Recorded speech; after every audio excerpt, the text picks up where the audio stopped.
मुझे खुशी है कि दक्षिण भारत के किसान प्राकृतिक खेती की परंपराओं जैसे पंचगव्य, जीवामृत, बीजामृत, आच्छादन आदि को निरंतर अपनाए हुए हैं।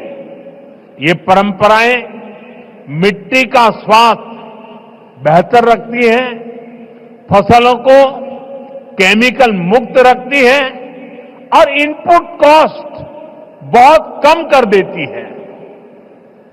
தென்னிந்தியாவின் விவசாயிகள் இயற்கை வழி வேளாண்மையின் பாரம்பரியங்களான பஞ்சகவ்யம், ஜீவாமிர்தம், பீஜாமிர்தம், ஆச்சாதன் போன்றவற்றை நிரந்தரமாக உள்வாங்கிக் கொண்டிருக்கின்றார்கள் என்பது எனக்கு மட்டற்ற மகிழ்ச்சியை அளிக்கிறது.